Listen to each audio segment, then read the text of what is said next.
Welcome to my YouTube channel school of knowledge. आज मैं आपके लिए पदार्थ विज्ञान विषय की पाठ्य योजना लेकर आई हूँ, जिसका प्रकरण है पास पड़ोस में होने वाले परिवर्तन। आइए देखते हैं कि इसके लिए पाठ्य योजना कैसे तैयार करेंगे।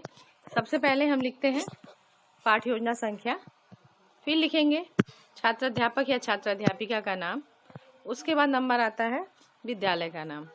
विद्यालय का नाम लिखने के बाद हम एक कॉलम बनाते हैं, जिसके अंतर्गत इन 6 पॉइंट्स को लिखा जाता है।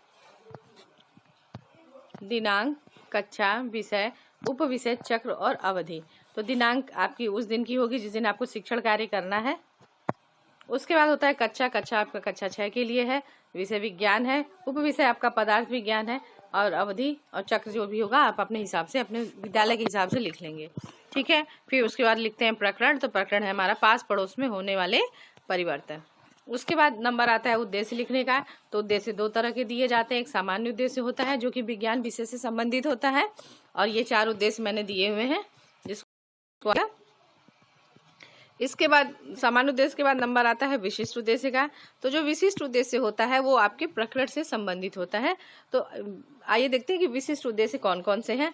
3 तरह के विशिष्ट उद्देश्य लिए गए हैं। पहला विशिष्ट उद्देश्य है ज्ञानात्मक उद्देश्य। ज्ञानात्मक उद्देश्य के अंतर्गत हम लिखते हैं कि छात्र परिवर्तन को जान सकेंगे और छात्र परिवर्तन के प्रकार को जान सकेंगे। दूसरे तरह का उद्देश्य होता है बोधात्मक उद्देश्य। इसके अंतर्गत लिखेंगे कि छात्र परिवर्तन से बनने वाले नए उत्पादों को समझ सकेंगे और छात्र परिवर्तन द्वारा होने वाले लाभ और हानि को समझ सकेंगे। फिर तीसरा जो उद्देश्य होता है वो है क्रियात्मक उद्देश्य। क्रियात्मक उद्देश्य के अंतर्गत हम लिखते हैं कि छात्र विभिन्न प्रकार के परिवर्तनों का प्रयोगात्मक अध्ययन कर सकेंगे, और दूसरा छात्र विभिन्न परिवर्तनों में अंतर को स्पष्ट कर सकेंगे।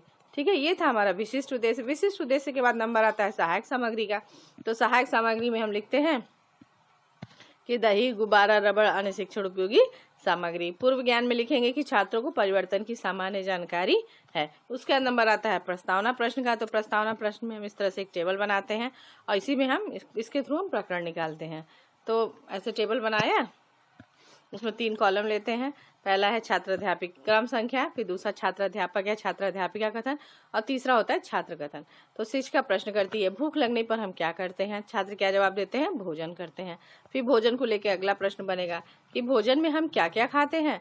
तो छात्र क्या जवाब देंगे, चावल, दाल, सब्जी, दूध, दही, पनीर आदि हम खाते हैं। फिर हम अगला प्रश्न लेंगे दूध, दही, पनीर से कि दूध, दही और पनीर किस चीज से बनता है। तो छात्र क्या जवाब देंगे, दूध से बनता है।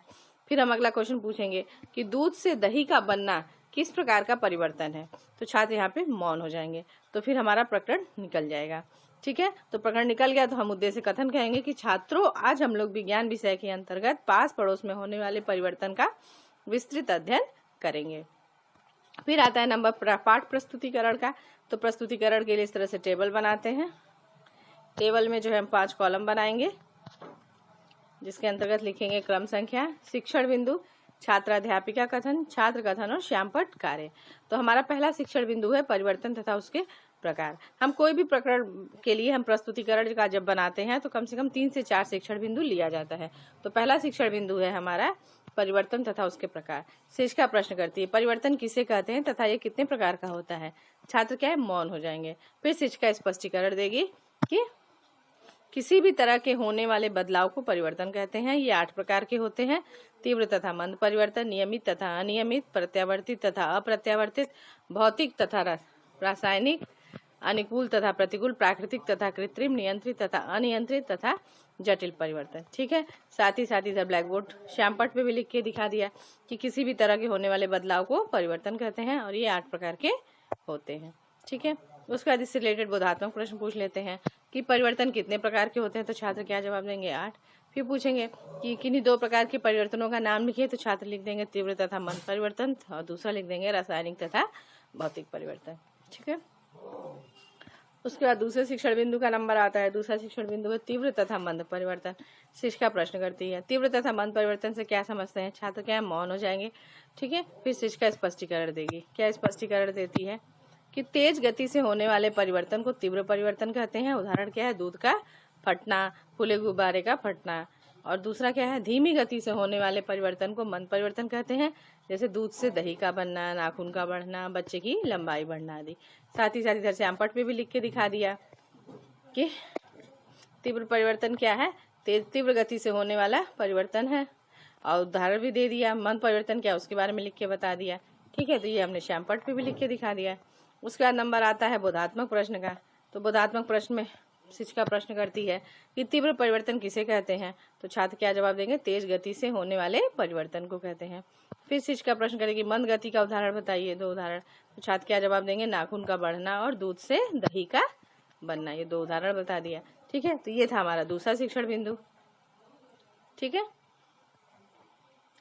फिर तीसरे शिक्षण टर्न आता है। फिर तीसरा शिक्षण बिंदु क्या लिया हमने? प्रतिकूल, अनुकूल तथा प्रतिकूल परिवर्तन। शिक्षिका प्रश्न करती है कि अनुकूल तथा प्रतिकूल परिवर्तन किसे कहते हैं? छात्र क्या मौन हो जाएंगे। तो शिक्षिका स्पष्टीकरण देगी। क्या स्पष्टीकरण है? अनुकूल यानी कि उपयोगी तथा लाभकारी परिवर्तन को अनुकूल परिवर्तन कहते हैं, उदाहरण खाना पकाना, आम का पकना आदि। और दूसरा क्या है? अनुपयोगी तथा हानिकारक परिवर्तन को प्रतिकूल परिवर्तन कहते हैं। इसका उदाहरण हो गया लोहे में जंग का लगना, रोटी में फफूंद लगना। ठीक है, साथ ही साथ इधर श्यामपट्ट पे भी लिख के दिखा दिया कि उपयोगी परिवर्तन क्या है और प्रतिकूल परिवर्तन क्या है, उसका उदाहरण लिख के दिखा दिया। ठीक है, फिर से रिलेटेड बोधात्मक प्रश्न पूछ लेंगे कि अनुकूल परिवर्तन से आप क्या समझते हैं? छात्र क्या जवाब देंगे? उपयोगी तथा लाभकारी परिवर्तन को अनुकूल परिवर्तन कहते हैं। फिर शिक्षिका दूसरा प्रश्न पूछती है कि प्रतिकूल परिवर्तन का कोई 2 उदाहरण लिखिए। तो छात्र बता देंगे लोहे में जंग का लगना और रोटी में फफूंद लगना। तो ये था हमारा दूसरा शिक्षण बिंदु। फिर तीसरा शिक्षण बिंदु हो गया। उसका चौथे शिक्षण बिंदु का नंबर आता है। चौथा शिक्षण बिंदु है जटिल परिवर्तन। शिक्षिका प्रश्न करती है जटिल परिवर्तन से आप क्या समझते हैं? छात्र क्या है? मौन हो जाएंगे। जब छात्र मौन जाएगा तो शिक्षिका स्पष्टीकरण देगी कि जिन परिवर्तनों की प्रक्रिया अत्यंत जटिल होती है उसे जटिल परिवर्तन कहते हैं। उदाहरण है पेट्रोलियम उत्पाद जैसे कि कोयला, पेट्रोल, डीजल आदि का बनना। फिर दूसरा है शरीर में होने वाली जैविक क्रिया जैसे कि पाचन, श्वसन आदि। ठीक है, फिर इधर इससे रिलेटेड श्यामपट्ट कार्य भी लिख के दिखा देंगे कि क्या है जटिल परिवर्तन, प्रक्रिया अत्यंत जटिल होती है, उदाहरण दे दिया पेट्रोलियम उत्पाद और जैविक क्रियाएं। ठीक है, फिर इससे रिलेटेड बोधात्मक प्रश्न पूछ लेंगे कि जटिल परिवर्तनों की प्रक्रिया कैसी होती है? तो छात्र क्या जवाब देंगे? अत्यंत जटिल होती है। फिर दूसरा प्रश्न पूछेगी शिक्षिका कि जटिल परिवर्तन का एक उदाहरण बताइए। तो छात्र जवाब देंगे पेट्रोलियम पदार्थ। ठीक है, तो ये थे हमारे 4 शिक्षण बिंदु। ठीक है, उसके बाद नंबर आता है पुनरावृत्ति प्रश्न का। तो पुनरावृत्ति प्रश्न सारे शिक्षण बिंदु को ध्यान में रखते हुए बनाए जाने चाहिए। तो हमने कौन कौन से प्रश्न लिए हैं कि पहला परिवर्तन किसे कहते हैं तथा ये कितने प्रकार का होता है। फिर हमने पूछ लिया कि अनुकूल तथा प्रतिकूल परिवर्तन से आप क्या समझते हैं। फिर पूछा मंद तथा तीव्र गति से होने वाले परिवर्तन का एक एक उदाहरण बताइए। उसके बाद हम श्यामपट्ट सारांश दे देते हैं। श्यामपट्ट सारांश में हमने क्या किया? परिवर्तन लिख दिया कि परिवर्तन क्या होता है और परिवर्तन 8 प्रकार के होते हैं, उनके नाम लिख दिए। उसके बाद नंबर आता है गृह कार्य का। तो गृह कार्य में हमने लिख दिया कि विभिन्न प्रकार के परिवर्तनों को उदाहरण के साथ याद करके आना है। तो ये था हमारी पाठ्य योजना, विभिन्न पास पड़ोस में होने वाले परिवर्तन। दोस्तों, अगर आपको मेरी वीडियो अच्छी लगी हो तो प्लीज इसे लाइक करें, शेयर करें और मेरे चैनल को सब्सक्राइब करें। अगले वीडियो में आपसे फिर मुलाकात होगी, तब तक के लिए थैंक यू।